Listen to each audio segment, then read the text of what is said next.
Welcome to FTM. Today, we're on the Porsche 718 Cayman. Well, welcome to my little road trip in the Porsche Cayman. Now, I actually love the fact that it's got a 718 badge on. It's not pretending to be something else. This is a entry-level Porsche sports car. Now, I think I fell a little bit in love with Porsche when we did the Porsche driving experience in Los Angeles in January. We were driving 911s.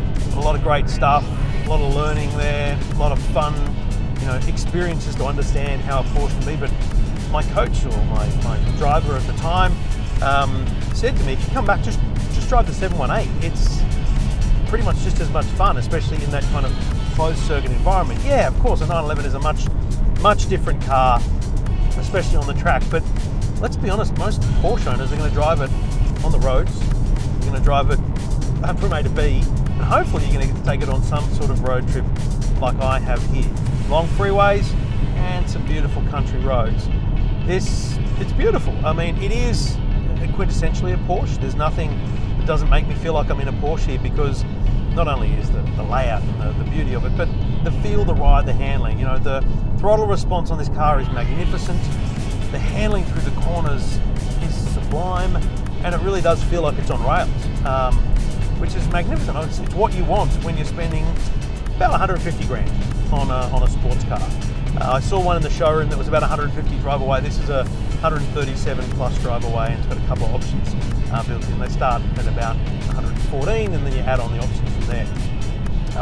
As is typical in many sports cars, very hard to find a place to put your bottle, but Porsche have come up with a mechanism here above the glove box, which is pretty nifty, but it's not really great for big bottles. So more for a Coke can, I'll be honest, or a coffee cup, of course. Look, 0 to 100 in 5.1, and absolutely, it will do that. You put this in Sport Plus mode, you simply put your foot on the brake, accelerate hard, take your foot off the brake, and you've got launch control. It works a treat. And yeah, I'm thinking 5.1 seconds, pretty spot on, depending on how good you are on the shifts. It feels great to do the launch control. It's something everyone should have a bit of fun with when they own one of these cars, but it's not something you really ever use unless you're a heavy track day kind of guy. And look, if you are, then this is a great car to own.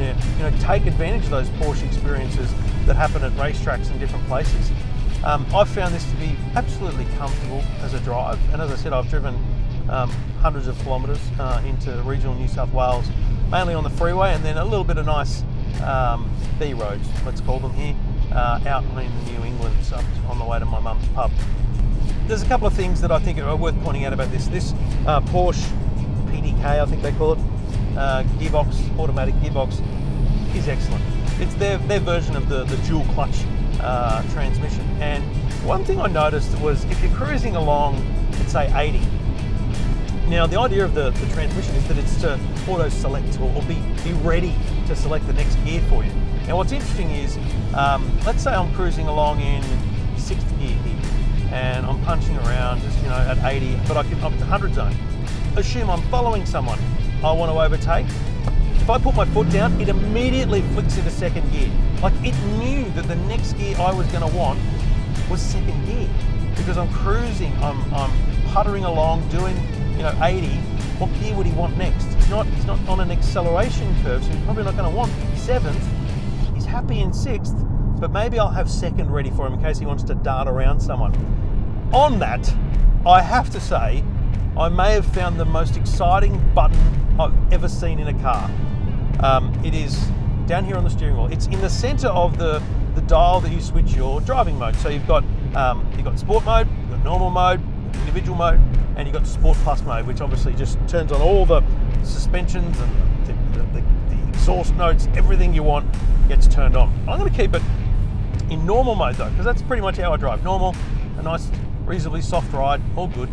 But let's say I wanted to overtake, but more importantly, let's say I wanted to have some fun.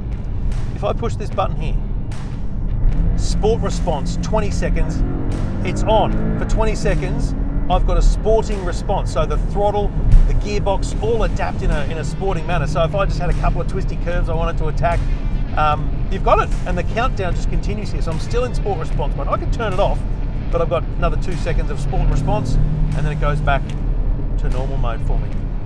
I love that. I love the fact that I can go, I'm just driving a normal mode Porsche, nothing special going on here, and then, heck, let's have a go. 15, 20 seconds worth of sport response. I think great, it's like an overtake button on the freeway, but it's also great so that you don't have to go out of normal mode to enjoy a couple of corners. I love it in the red. I've got to say, I saw it in the showroom in black with black wheels and made me think that would be the go.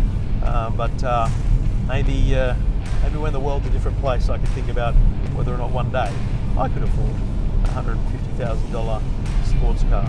If I could, I think I'd be getting a Porsche.